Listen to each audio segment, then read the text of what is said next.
Welcome friends, super astrologer channel में आपका स्वागत है। आज हम बात करेंगे एस्ट्रोलॉजी और प्रॉपर्टी की।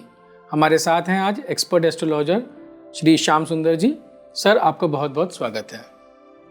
सर, सबसे पहले हमारे व्यूअर्स को ये बताइए कि एस्ट्रोलॉजी में हमारे बर्थ चार्ट में प्रॉपर्टी को कैसे देखते हैं। ज्योतिष शास्त्र में द्वादश जन्म पत्री के अंतर्गत द्वादश भाव आते हैं। द्वादश भाव में चतुर्थ भाव से भूमि, वाहन, जमीन, जायदाद, पैतृक संपत्ति, ये सब चीजें चतुर्थ भाव से विचारणी होती हैं। ग्रहानुसार, ग्रह दृष्टि अनुसार, ग्रह उच्च बल नीच बल अनुसार, उच्च नीच के अनुसार। तो द्वादश यानी कि जो 12 भाव हो गए कुंडली के, और चतुर्थ यानी जो 4th हाउस हो गया कुंडली का। जी। तो सबसे पहले मैं बताइए कि प्रॉपर्टी का जब बात आती है तो पहली प्रॉपर्टी जहाँ हम पैदा होते हैं यानी एंसेस्ट्रल प्रॉपर्टी। तो कोई किसी को प्रॉपर्टी अपने पेरेंट्स से मिल सकती है या दादा परदादा से मिल सकती है, तो इस एंसेस्ट्रल प्रॉपर्टी को कैसे देखते हैं? पैतृक संपत्ति को जब देखना है तो जन्म पत्रिका में दशम भाव पिता का होता है। आप पिता की कुंडली पे जाएं तो एक ही कुंडली में आप दशम भाव में आप गए तो दशम भाव पिता का है जी। और पैतृक संपत्ति देखनी है कि मुझे पैतृक संपत्ति मिलेगी अथवा नहीं मिलेगी। तो उनके उससे दशम भाव में जब जाएंगे तो चतुर्थ तक सप्तम हुआ जी, और फिर चतुर्थ से सप्तम हुआ, अष्टम पंचम हुआ और नवम खर्च भाव हुआ और सप्तम भाव जाकर के हुआ। तो यानी वहाँ पर आपने पिता से भी पिता का भाव निकाल लिया जी। अब उस सप्तमेश को देखेंगे और फिर चतुर्थेश पे जाकर के देखेंगे।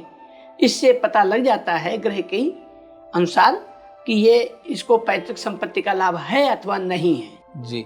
तो चतुर्थेश यानी कि 4th लॉर्ड और सप्तमेश यानी कि 7th लॉर्ड।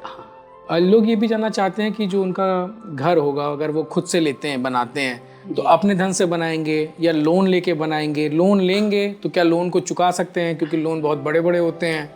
हाँ, तो ये बहुत क्वेरी रहती है लोगों की। हाँ, ये बहुत आपने पहले तो मैं आपके ऋण के ऊपर बोल दूं। जी। जब आप धन भाव से देखते हैं जी, तो धन भाव से आप जो है ये देखते हैं कि आप ऋणी होंगे अथवा नहीं। जी। आपको ऋण में प्राप्त होगा धन अथवा नहीं, वहाँ पर बैठे हुए ग्रहों के अनुसार पता लगता है। जैसे कि और बहुत सा प्रकार हैं और उसमें से राहु धनस्थे कतचौर वृत्ति, किस प्रकार की वृत्ति से। तो राहु धनस्थे तो राहु धनभाव में हो तो चौर आदि वृत्तियाँ जो उच्छिष्ट वृत्तियाँ हैं, गलत हैं काम जी, अनैतिक ढंग से धन का धनागमन, तो उनमें ऋण भी है। उसी प्रकार से बहुत लोग आज देखते हैं कि वो ऋण ले लिए और नहीं दे पाए और भाग गए। तो यानी कि अगर राहु का इम्पैक्ट रहेगा, हाँ, क्रूर ग्रह धन भाव में है तो आपको ऋणी बनाएंगे जी, और अनैतिक धनागमन कराएंगे। ओके। ये तो ऋण के ऊपर हुआ जी। छठे भाव में भी इसी प्रकार से है ऋण रोग शत्रु। तो छठे भाव से आपको भी सावधानी बरतनी है। ये धनेश का और खष्ठेश का कहीं संबंध हो जाता है जी, तो आपके पास आया हुआ धन भी वो ऋण में मतलब लोग ले जाएंगे और वापस नहीं करेंगे और उसी से शत्रुता और उत्पन्न हो जाएगी। अच्छा, यानी कि छठा भाव हम देखेंगे कि कौन सा लोन हम किसी को दे रहे हैं, हाँ, उसके लिए देखेंगे। हाँ जी। इसलिए पहले हमें देखना चाहिए उसका खष्ठेश और हमारा खष्ठेश क्या कहता है, दोनों का धनेश क्या कहता है। क्या अगर हम लोन लेते हैं प्रॉपर्टी के लिए तो हम लोन चुका पाएंगे? यदि वो ग्रह थोड़ा बहुत बलवान है या सौम्य ग्रह है और उस पर किसी शुभ ग्रहों की दृष्टि पड़ रही है, तब तो ये संभव है कि आप ऋण को चुका देंगे जी। अन्यथा ऋण चुकाने की स्थिति नहीं होती है।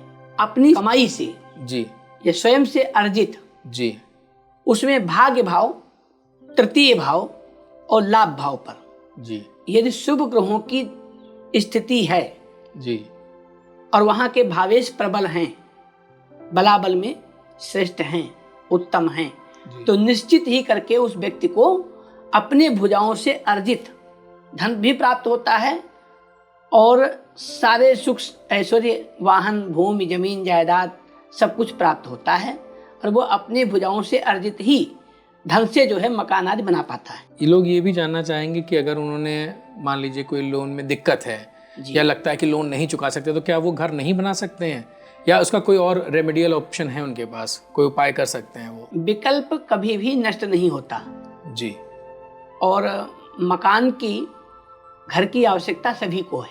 जी यदि मान लीजिए कि धनेश आपका ऐसा कमजोर है या वहाँ पर आप लोन ले लेते हैं और आपको लगता है कि मैं चुका नहीं पाऊंगा इसलिए मैं लोन लेकर के मकान ना बनाऊं, जी तो आप प्रतीक्षा करें।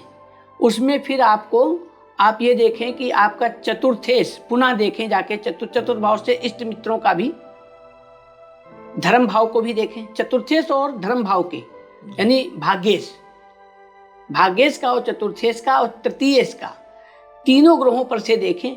फिर आप लोगों के सामने अपने सहयोग की भावना ले जाएं कि भाई मैं लोन लेकर के नहीं लेना चाहता हूँ। यदि सहयोगात्मक, वो चाहे शासन सरकार से हो, समाज से हो, जो जहाँ पे रह रहा है, वो किसी भी अन्य प्रकार से वो अपने मकान को प्राप्त कर सकता है। इसमें ग्रह उसके सहायक हो जाते हैं। जी। तो भाग्येश यानी कि 9th लॉर्ड, तृतीयेश यानी कि 3rd लॉर्ड और चतुरेश यानी कि 4th लॉर्ड, जी। इनका कॉम्बिनेशन। जी।